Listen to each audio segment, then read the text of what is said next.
Well, hello there, humans, hippies, earthlings, whoever you are, wherever you are, whatever you're doing, and whoever you are lucky enough to be doing it to. I'm Bushka on Blitz, and I am back with the review of the Caernarvon, the tank I swore I would never review. But circumstances change, and you've got to learn to adapt and overcome in this game. And this is certainly a tank that deserves a look. I really didn't like the tank originally, and there are numerous reasons for that, which I will go into. None of it's my fault, and I'm a great judge of character. It's all the fault of change and circumstance. But basically, this thing's got a gun on it that needs to be talked about. Now, this is a patron-sponsored post. Patrons are the straw that stirs the drink, as they say in the James Bond films, and it is definitely totally due to them that I'm having all this wonderful success, and all you other punters out there who subscribe to the channel and like and talk on the videos, because the patrons allow me to do this every day of the week, which is exactly what you want to do when you're doing something you love doing.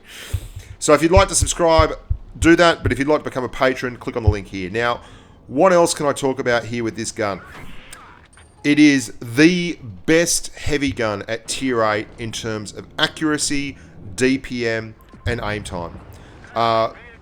It's just phenomenal. It's 1.9 seconds of aim time, 2.32 dispersion, and it's on a turret, and this is a key here too. The turret traverses at 36 degrees per second, which is really quick for a turret, and because of that, look at the bloom on this thing. I mean, if you've driven a louver, you'd know that the louver is a very, very good gun platform. This, since the buff too with the DPM, is just a phenomenally exciting tank to drive. I loved it to bits. I hated it the first time around. It was the first tank I ever rage-free XP'd, and I just couldn't deal with.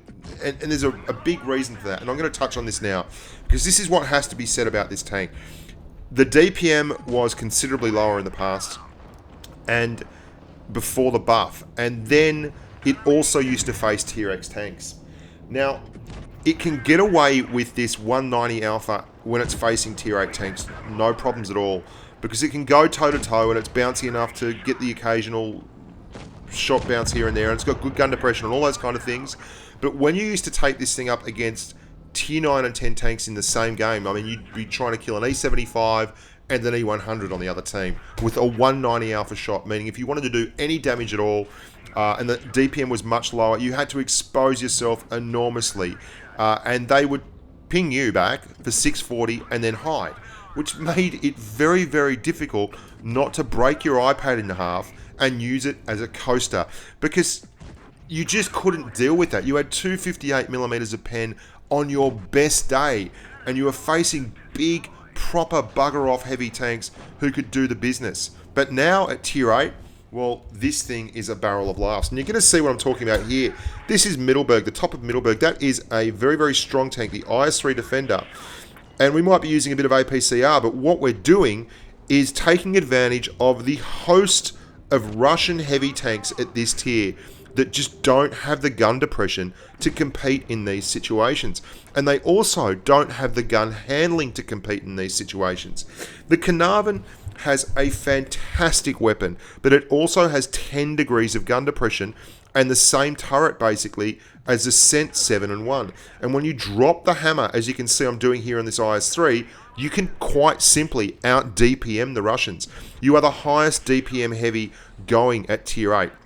I'm going to lay this out for you. The IS-6, if it uses its upgraded gun, has a paltry 1620 damage per minute. It has a 1992 damage per minute rating if it doesn't, and that is the highest, the second highest at tier 8. The Louver, or the Lerva, as I'm told it's pronounced, has 1860 DPM. The IS-3 has a very, very low 1665. The T-32, 1832. The poor old T-34, only 1600 DPM. I could go on here. You get the point, though. The Caernarvon has 2150 DPM, which is the best. It just is. And it's got it on a gun that doesn't miss. My hit stats on this are nearly 90%, as opposed to my other tier 8 heavy tanks, which are bloody well under it. And because of the snapshot ability, and that is correct, you're hearing snapshot ability on a tier 8 heavy tank, it works a treat. It really does. And the turret, as I was saying, Oh, there's Swiss. It's just got borsig. You'll love it that I put this in the review. There you go, Swiss. That'll cheer you up, mate. Happy 21st. And because of the turret on it, it gets the job done. It really does. It's got that strong Sense 7-1 turret. And while heat will pen the turret all over from an IS-3 Defender, what you will find is if you're on a slope or a slight angle, it will greatly increase. I mean, look at the gun handling on this thing. It is absolutely unbelievable. This is a heavy tank's gun handling. Now, don't get me wrong. It's still got quite large weaknesses. Namely, the Alpha, if you get in situations where you've got brawls around a corner and you can't afford to move out, big Alpha damage tanks like the IS-6 and the IS-3 Defender can really put you in a bad position. But much like the Jag, although to a far less... I mean, look at that shot for a heavy tank. Finding the weak point over the top of a dune on a Type 59 in a near snapshot situation, and it just goes straight to it. And you'll see here, it just puts out such a high rate of fire. Now, I'm running this tank with rammer, vents, and a vertical stabilizer, and for much the same reason that I do it with the Conqueror.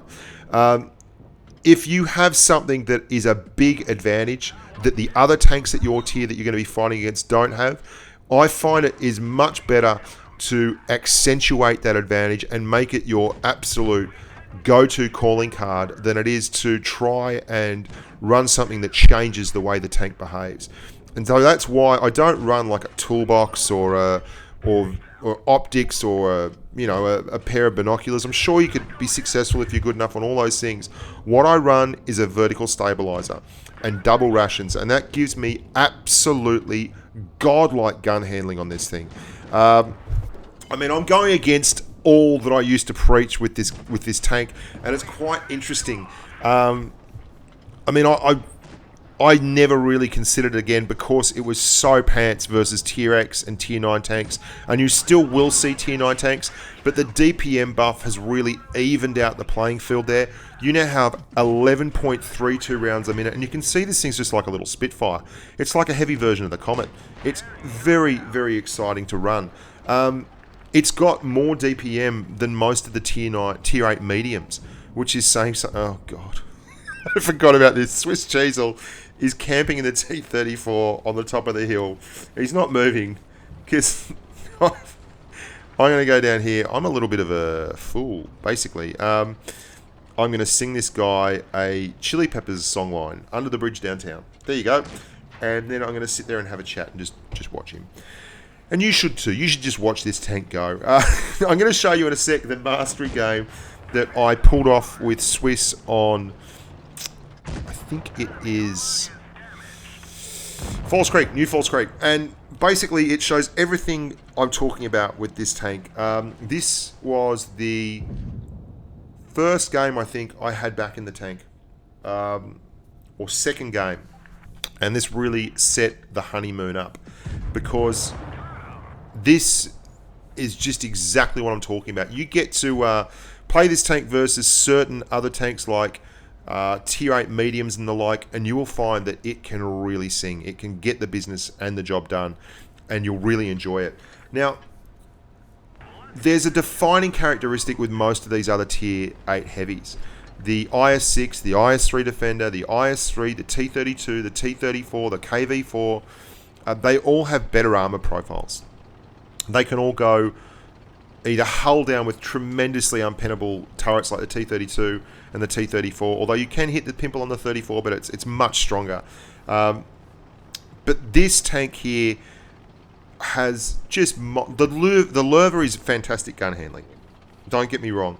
But this tank is just something special. When it comes to gun handling, the Caernarvon leaves the rest of them hands down. I'd rather drive this than the Centurion Mark 1. It's got more hit points, the turret's stronger, and the gun handling's every bit as good as the Cent Mark 1's gun handling, which is pretty bloody good gun handling, to tell you the truth. And it's got 10 degrees of gun depression. Remember when you're using your gun depression, guys, too, that if you go up a slight incline when you're getting shots, it means that the angles on your turret are much harder to pen. Look at the gun go here. The very, very top of that Cent 1's turret which is a fairly strong turret. On the move, no problems whatsoever. This T-44 is getting in the way. He's going to cause problems. But we're just going to keep hitting the hatch. Time and time again. That's 3 quick shots. Very, very easy shots. And then someone's going to go and do the YOLO to get the kill spam and end up in an absolutely horrific position themselves. And we're now pushing around to hit that Borsig. This is one of the greatest moments in World of Tanks Blitz history. Watch this poor Borsig. Now, I've got a saying that I use when I'm live streaming and when I'm talking with the guys in Discord. I say things like, I'm going to shoot this bush on suspicion of being a Borsig or of being a waffle tractor or whatever it is. And I'm about to do that right here with this Borsig. And I'm not going to just shoot it just once. I'm going to put multiple rounds into this bush and see if I can't catch me a Borsig. And that's one. That should bring him down to a 1 shot.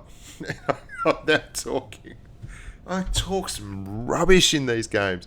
Ah, well. Your pen numbers are good. 226 on your AP rounds. There you go. Have a Borsig kill. Boys and girls.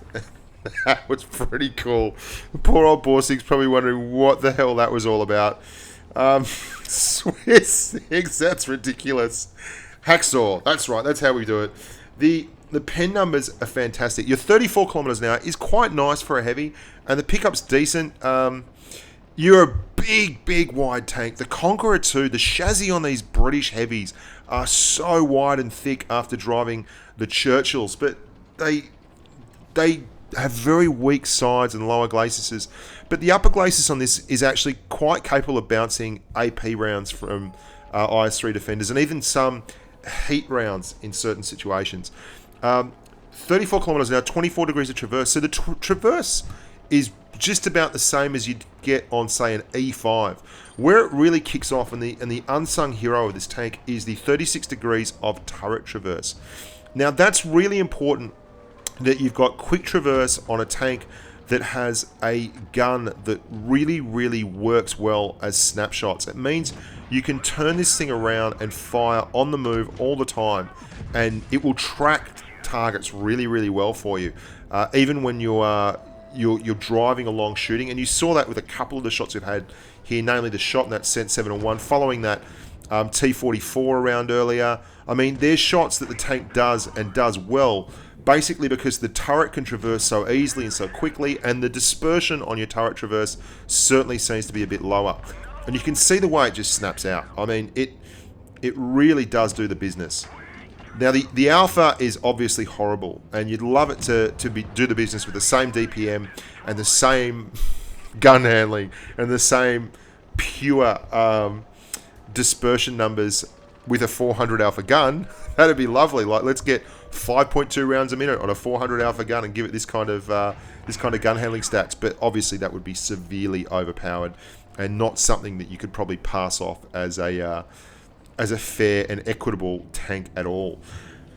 So that's the Centurion. That's not the Centurion. It looks like the Centurion. That's the Caernarvon. And I'm really happy that Wargaming have balanced the game the way they have. I know a lot of people were unhappy with 1-to-1 matchmaking when it came in, and some of you may still well be.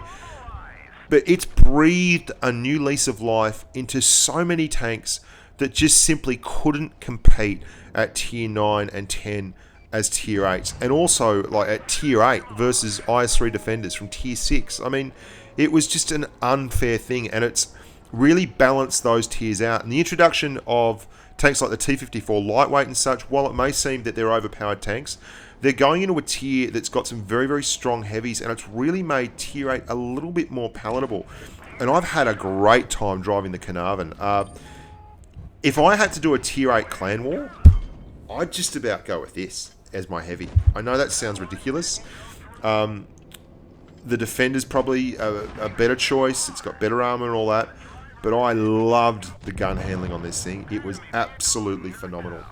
As always, guys, if you'd like to join in the madness on the Patreon channel, we've got a EU bootcamp coming up later this week. There you go, the Mastery game, nearly 4K.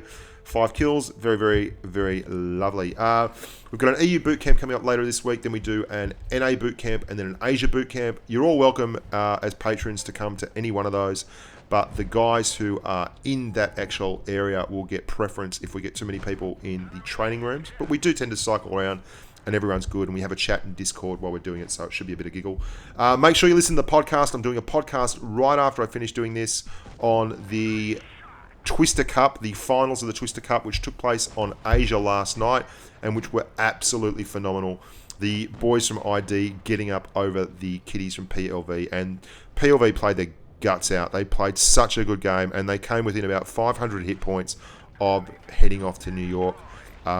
I had a lump in the throat for them. It felt terrible, but ID really deserved it. They did some very, very ballsy moves in both the semi and the final. We're going to talk about that.